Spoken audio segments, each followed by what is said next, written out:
Gibran sampai saat ini masih tetap menjadi kader PDIP. Posisi Gibran menjadi berada di dua kaki. Kaki pertama masih menjadi anggota PDIP yang partainya mengusung Ganjar Pranowo dan Mahfud MD. Dan kaki kedua berada di Koalisi Indonesia Maju yang mengusungnya sebagai cawapresnya Prabowo Subianto. Gelagatnya, PDIP sedang bermain di dua kaki. Politik dua kaki ini sesungguhnya bukan karakter dan sifat Megawati. Cara berpikir, cara berpolitik Megawati sebenarnya simpel dan tidak rumit. Megawati memegang teguh aturan main partai dan konstitusi. Hitam putih. Bukti Megawati anti politik dua kaki pernah diucapkan saat Rakernas Juni 2022. Yang main dua kaki keluar dari partai daripada saya pecat. Begitu katanya. Kalian siapa yang membuat manuver keluar? Karena apa? Tidak ada di dalam PDI Perjuangan itu yang namanya main dua kaki, main tiga kaki, melakukan manuver. Kenapa? Karena saya diberi oleh kalian sebuah hak yang namanya hak prerogatif. Hanya ketua umum yang menentukan siapa yang akan menjadi calon presiden dari PDI Perjuangan.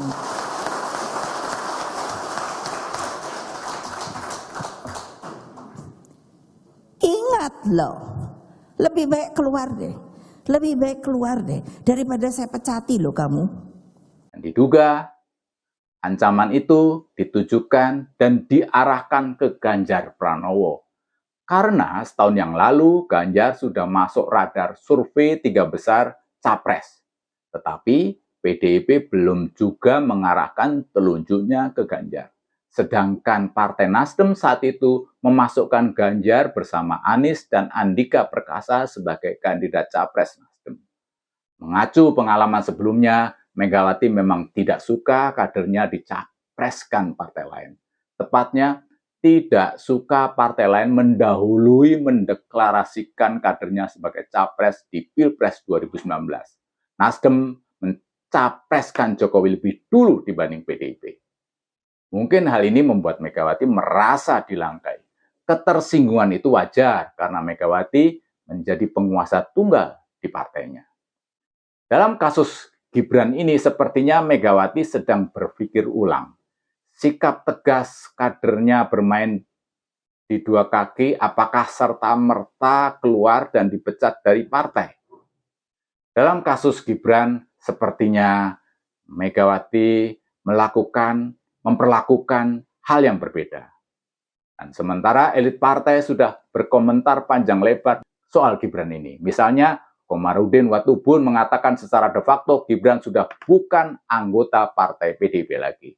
Versi Ahmad Basarah, tanpa diberhentikan, Gibran sudah bukan kader PDIP lagi. FX Rudiatmo meminta Gibran membuat surat pengunduran diri dan mengembalikan kartu tanda anggota partai. Beda lagi yang dikatakan Puan Maharani, Gibran sudah pamit, tapi tidak mengembalikan kartu tanda anggota. Bagi Hasto Kristianto, sang sekjen, Gibran pamit itu sudah gamblang yang bisa diartikan Gibran secara otomatis keluar dari partai. 1.000 atau 1.000.000 kader partai menyuarakan, menyampaikan berbagai versi tanggapan, tetapi semua itu ujung-ujungnya adalah Megawati Soekarno Putri. Ingat waktu hingar-bingar Dewan Kolonel versus Dewan Kopral yang masing-masing memperjuangkan Puan Maharani dan Ganjar Pranowo supaya terpilih menjadi capres PDIP.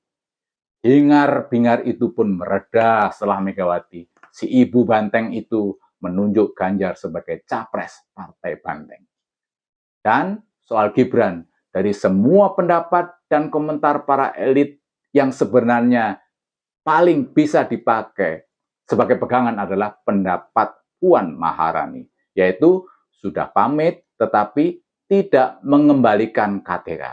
Ini bisa diartikan Gibran seperti pamit mau jalan-jalan atau piknik atau sedang mencari pengalaman menimba ilmu di tempat lain, tetapi kelak akan mengetuk pintu PDIP dan kembali dan disambut hangat oleh PDIP dan Megawati. Gibran tidak bisa diibaratkan sebagai anak hilang, tetapi lebih tepat disebut sebagai anak yang dititipkan ke orang lain. Bagi Megawati, Gibran merupakan spesial case yang tidak bisa disamakan dengan Budiman Sujatmiko, Rusdi Ningsih, dan lain-lain yang tidak membutuhkan waktu lama. Megawati memecat mereka. Gibran menjadi kasus khusus yang berbeda perlakuannya. Ini jelas sikap Megawati yang sedang bermain dua kaki. Bagi Mega, Jokowi dan Gibran itu adalah aset yang bernilai tinggi. Gibran sebuah aset masa depan yang bernilai buat partai PDIP. Sekalipun PDIP memiliki banyak kader yang hebat-hebat, tetapi Gibran adalah sebuah fenomena, versi lain dari fenomena Jokowi dikala maju di Pilkada DKI Jakarta dan di Pilpres 2014. Megawati tahu kalau Gibran dipecat, maka parpol lain akan bancaan memperebutkan Gibran dan siap menampung Gibran sebagai kader politik istimewa. Megawati tidak akan melepas begitu saja Gibran, karena sebagai politisi, Gibran dilahirkan oleh rahim Partai Demokrasi Indonesia Perjuangan. Pikiran dan hati Megawati ini sepertinya bisa dibaca Jokowi. Makanya soal Gibran maju sebagai cawapres, Jokowi hanya bilang, mendoakan dan merestui, dan memposisikan Gibran sebagai manusia dewasa yang berhak menentukan masa depannya.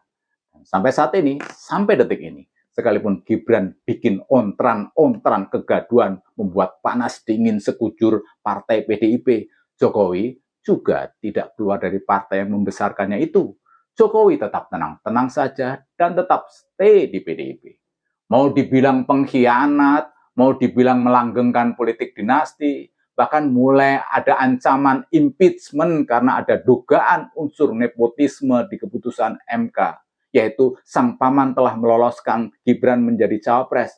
Jokowi tetap membiarkan kegaduhan itu yang mungkin berangsur-angsur mereda atau mungkin malah tambah ramai sampai perhelatan Pilpres berlangsung. Ini spekulasi tingkat tinggi politik Jokowi. Makanya secara khusus Prabowo menyebutkan semua partai mempraktikkan politik dinasti. PDIP juga menggunakan politik dinasti. Politik dua kaki Megawati ini pun semakin sah dan kuat ketika Prabowo menambahkan dengan pernyataan pamungkas. Tidak mempermasalahkan Gibran mau keluar atau mau tetap berada di Partai Banteng Moncong Putih ini. Bahkan Prabowo malah senang bila Gibran masih tetap di PDIP. Ucapan Prabowo ini menurut saya meredakan kemarahan Megawati. Prabowo konsisten membela dan memberi pendapat positif terhadap PDIP sehingga Megawati pun merasa nyaman membiarkan Gibran berada di dua kaki yang berbeda. Dengan hasil survei yang selalu menempatkan Prabowo dan Ganjar yang lolos di putaran kedua, maka Megawati sedang menginvestasikan kadernya melalui dua keranjang yang berbeda. Kanan oke, kiri oke.